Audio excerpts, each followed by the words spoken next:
The first volume of this series told in brief the story of the succession of the first 8 emperors of the Septim dynasty, from Tiber I to Kintira II. The second volume described the War of the Red Diamond and the 6 emperors that followed its aftermath, from Uriel III to Cassander I. At the end of that volume, it was described how the Emperor Cassander's half-brother Uriel IV assumed the throne of the Empire of Tamriel. It will be recalled that Uriel IV was not a septim by birth. His mother, though she reigned as empress for many years, was a dark elf, married to a true septim emperor, Pelagus III. Uriel's father was actually Kateria I's consort after Pelagus' death, a Breton nobleman named Galaver Lariat. Before taking the throne of empire, Cassander I had ruled the kingdom of Wayrest, but poor health had forced him to retire. Cassander had no children, so he legally adopted his half-brother Uriel and abdicated the kingdom. 7 years later, Cassander inherited the empire at the death of his mother. 3 years after that, Uriel once again found himself the recipient of Cassander's inheritance.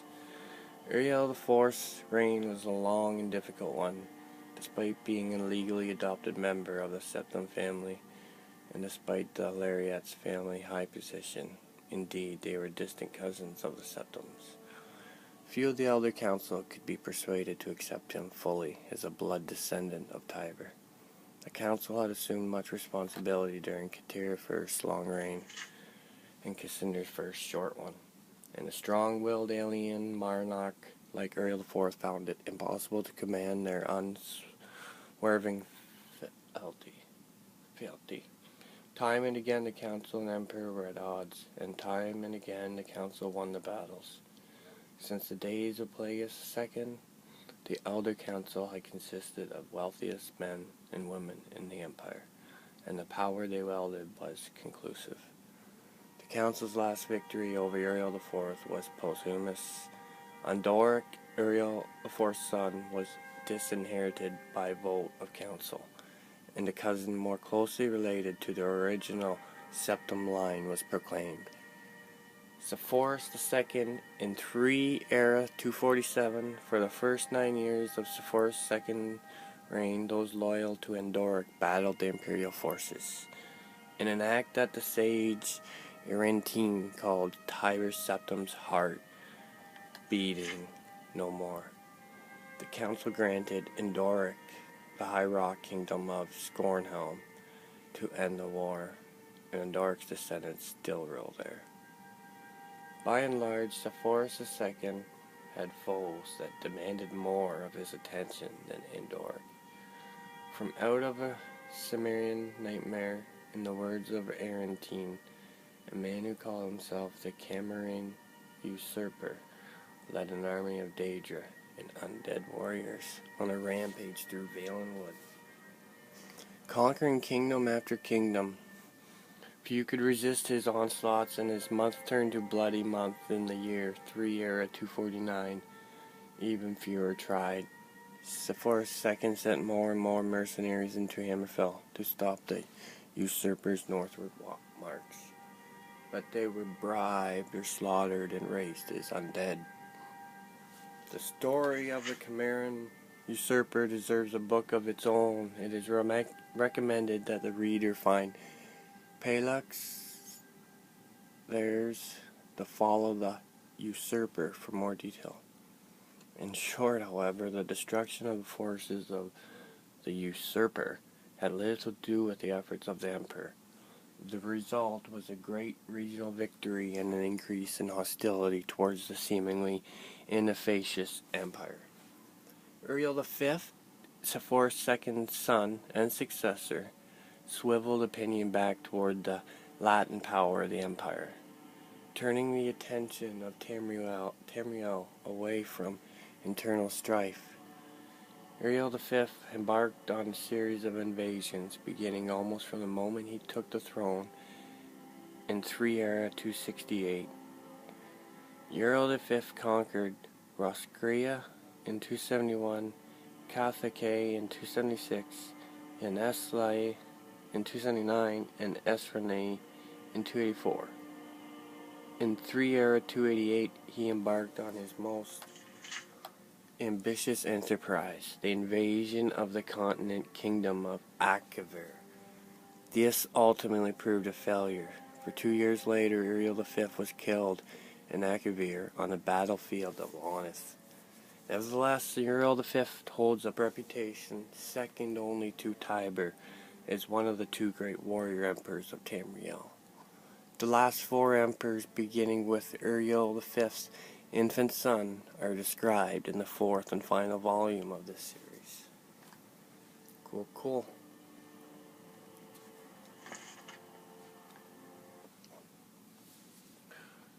Cool. Alright.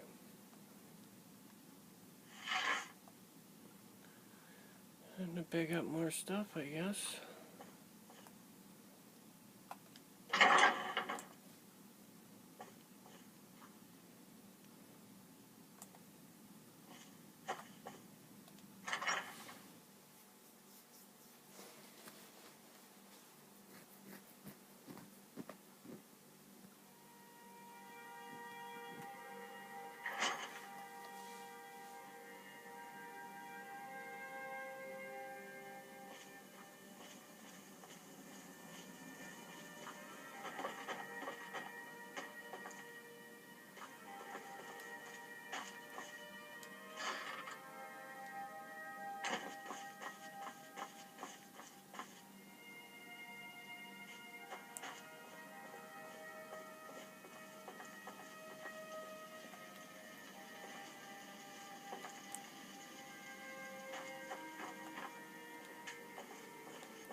I might just be a servant among lords, but don't think for a moment I don't take my duties as seriously as the Jarl himself takes his.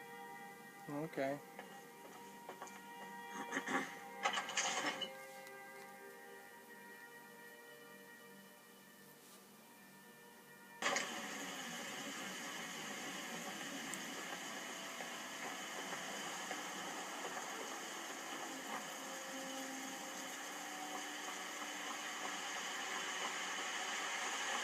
I'm gonna go drop this stuff off at home.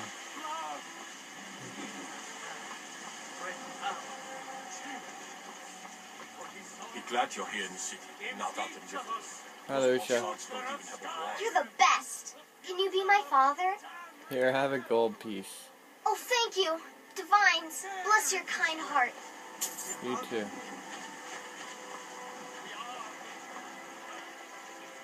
Hey, Adela. Damn those Greymanes to oblivion. They want to back the Stormcloaks, they'll get what's coming to them. Worry about the dragons, buddy. Isolda? It's a fine day with you around. Thank you. You too. Once I've made enough money trading with the Khajiit caravans, I'm going to buy the bannered mare from Hulda. Okay. I spend a lot of time at the market stall so I can learn the merchant's trade. I need more experience if I'm going to run an inn someday. Later.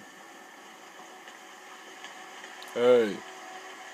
Let me guess. Someone stole your sweet roll. No. I mostly deal with petty thievery and drunken brewers. Too long since we had a good battle trade. It's raining. Oh. Dragon's still here.